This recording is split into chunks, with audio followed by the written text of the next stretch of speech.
Aum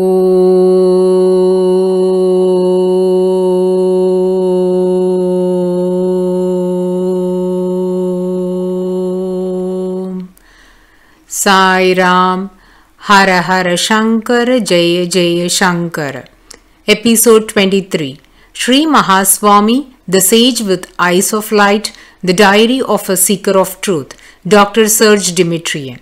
Dear devotees, now we shall listen to the second section of part 2 of this divine book under the subtitle The Lotus Pond. Karveti Nagar, 28th August 1971. The heart of Sri Mahaswami. During Sri Mahaswami's stay in Karveti Nagar, I was in his immediate company for between 6 and 18 hours a day.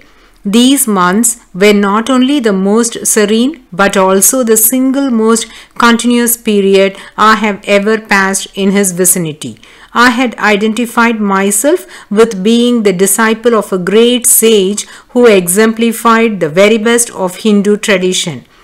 The local residents were astonished when they saw that I lived in a hut with an earthen floor similar to the one in which he resided, and that often I slept out in the open on the stairs of the lotus pond. Concerning dress, food, and household habits, I adopted those of the local people, most of which I could use without any risk to my health. Sri Mahaswami appreciated, I think, this attitude as the darshans, meditations, talks, prayers followed each other at a brisk and harmonious pace.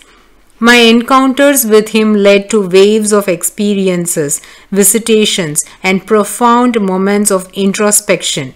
These, in fact, had become so extreme that inner reason advised me to cease trying to express in written words the inexpressible.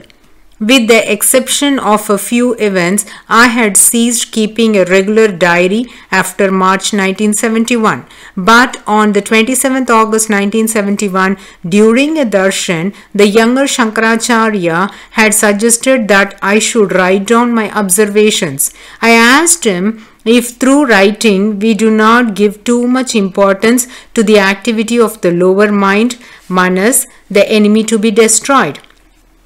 He insisted that I write what I considered important, even if in my opinion the truth has no mental form. I therefore accepted his injunction. He knew better than I. In addition, I am almost sure that it was Sri Mahaswami who inspired him to advise me.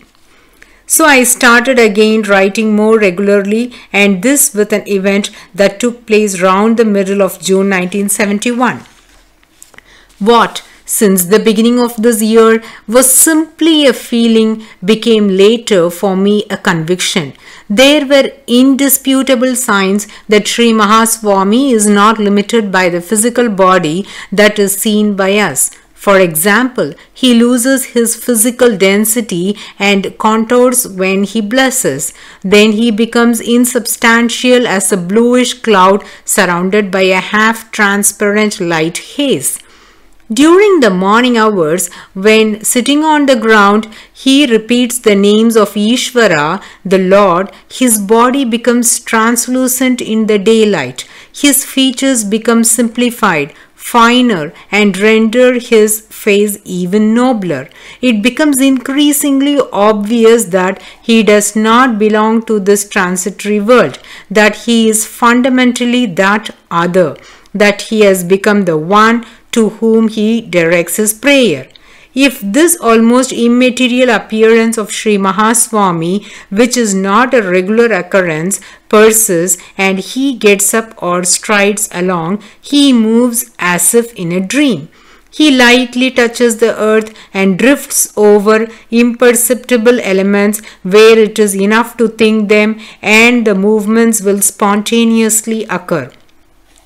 In this space he exists, that is all. The movement of this body, which is almost a foreign structure, continues to follow the laws of matter to which he has long since not been bound. He sometimes shows the soles of his feet to his devotees, which confirms for those who have the eyes to see that he is a weightless being who glides on pillows of air. For an aged person who has traveled barefoot thousands and thousands of kilometers, as he rarely wears the wooden sandals, the bare skin that supposedly touches permanently the ground is whiter, neater, and finer than that on the hand of a young child. In this situation of immateriality, where his movements are reduced to the strictly necessary, he does not express himself, not even through signs. He barely replies with slow and delicate gestures, full of love, to the appeals of the common visitors who press on him their requests for assistance in their daily lives. Sri Mahaswami seems to me to have two bodies, one easily visible, formed of tissues similar to those of other humans, and another finer, like a luminous cloud, which is the primordial, which the secondary. What is the connection between the two? If the normal physical body can be replaced by the cloud-like one, can we suppose that the latter is the original? Thus, his normal subtle body seems to be secreted by a mysterious device at the periphery of the ineffable reality that remains concealed behind the screen of the visible body. A process of absorption opposed to the secretion could also explain the disappearance of the physical corporeal reality. We are faced with a physical body that changes and is subject to the hazards of time. There is another body still changing to some extent, but fine, ethereal, and that seems to be the original body. The question is, would this be the last one? And what if behind the cloud-like reality laid another substance even more profound? What if in the heart of this marvelous being stood another that is further concealed and is the source of what he appears to be? It is already difficult to probe the heart of a mortal being. How painstaking would it be to look into the heart of a sage unless he would consent? And how to find a way within? Where to find this opening? A tiny slit leading to the interior? After mature reflection, there arose a solution that seems plausible. What if one was to interrogate the eye, his eyes, his superb eyes? Are they not the windows of the soul? The more so as during the last 3 years, Sri Mahaswami had given me many opportunities to be convinced that the blessing through the look, Drishti Anugraha or Drishti Diksha, is a powerful catalyst that opens up the true reality. I had now to obtain his permission to investigate further. To come before him with such a request would not have been shocking for Sri Mahaswami, but the assistants, interpreters, and the general public of devotees would have been frightened at the strange, resolute curiosity of someone who wishes to investigate behind the screen of this world and yet is apparently so normal and unassuming in his manners. To talk about my doubts to a friend skilled in the Indian spiritual tradition seemed to me risky, even behind the clock of discretion. I decided therefore to act alone, taking Swamiji as the unique witness. At the very beginning of this new experiment, I mentally put my intentions before him. If he thinks otherwise, he will find the means to let me know. Since nothing seemed to oppose my research, I started systematically to study his eyes with the utmost attention. During the last 6 weeks, the opportunities did not fail me. The situations I was put in were perfect. I was able to come up close to a few centimeters under different angles and in different light conditions. I observed him in the multiple attitudes he took during a working day as he accomplished numerous ritual gestures and replied to innumerable questions and appeals by visitors. To say he discreetly collaborated with my research might be an exaggeration. But it is also true he did not oppose it either. The clear improvement of my eyes and my comprehension convinced me that my approach had been accepted. Indeed, from the first regular darshan at Kanchipuram, when I had so much difficulty looking into his eyes, I had become progressively better. I could now gaze at him without effort, because he offered his eyes more and more frequently to my inquisitive look and for durations that seemed calculated and progressive. I discovered this certitude. It is through the eyes that the ether out of which he seems to be made was spreading out over and into those who surrounded him. Depending on the necessities, on our receptive capacity, or on unknown parameters, the blue or the azure beneficial power out of which he is entirely constituted spreads and is mixed with the ether that is in us. To me, it is beyond doubt that every living being, perhaps even the non-living ones, contain a little of his nature. How could we be able otherwise to recognize him? This encouraged me to continue to forge ahead in search for the original substance of this ether. I came to the vague premonition that a certain significant event was soon to happen. I had already developed the habit of offering and opening myself to him through my eyes, or even more so, to try to drink him in through my eyes. How is it possible to know someone if one does not allow oneself unreservedly to be known by the other? Once, with the intention to test my fitness, Sri Mahaswami unexpectedly took hold of me.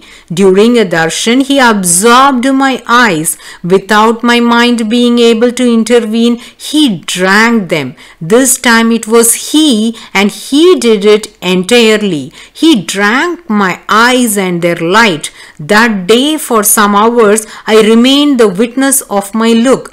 Although I lived what seemed a normal existence, I did not make any choice as what to think, see, or do. Everything stayed totally normal and was working independently by its own laws without any interference on my behalf. These phenomena did not trouble me. I was rather content to be free of responsibility. Next day, a reaction quickly set in. For 3 days, the senses asserted themselves and showed their displeasure at being usurped. I had to suffer negativity in the form of a general indisposition without any signs of a specific malady. It was only on the 4th day that for a few blessed hours in his immediate presence, Sri Mahaswami held me safe. I felt happy and purified. I was not deceived about the feeling I had that an anticipated major event would happen. At the hermitage, towards the end of a day, when the sun had just crossed the line of the horizon, Sri Mahaswami permitted me to stay a very long time in front of him and to contemplate his eyes. I could observe beyond any doubt how his eyes changed into 2 stable globes of a blue vapor, and they were emitting fine rays. I saw his brown irises lose their habitual color and become bluish and luminous.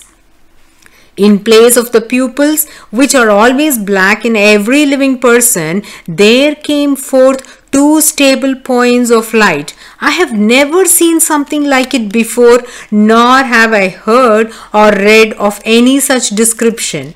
I had observed how, when he was blessing people, there sprung out of his eyes a short burst of lightning. However, this phenomenon usually disappeared immediately after and then reappeared a few seconds later if necessary.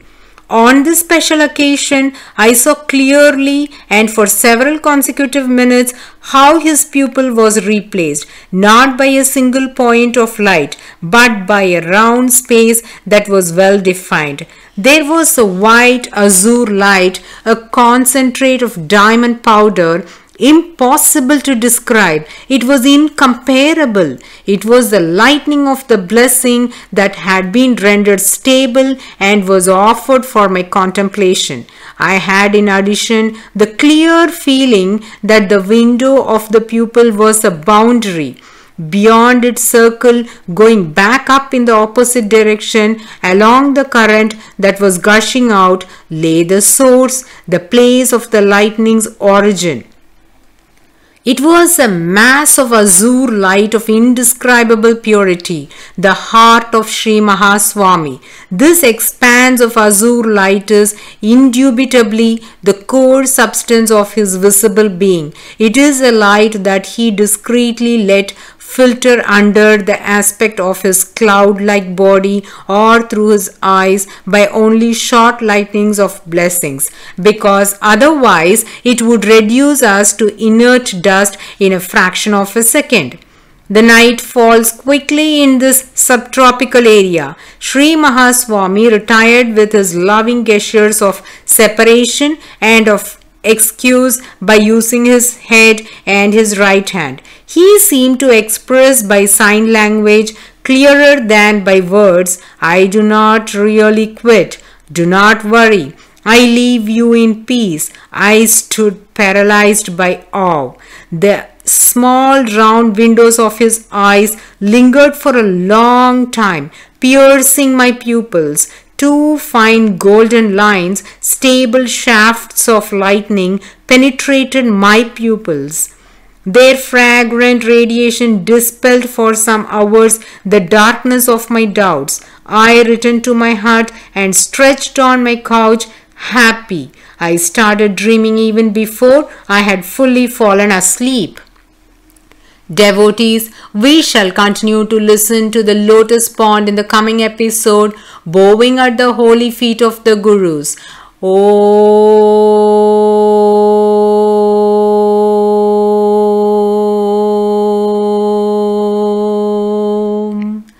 Sairam. Hara Hara Shankara, Jaya Jaya Shankara.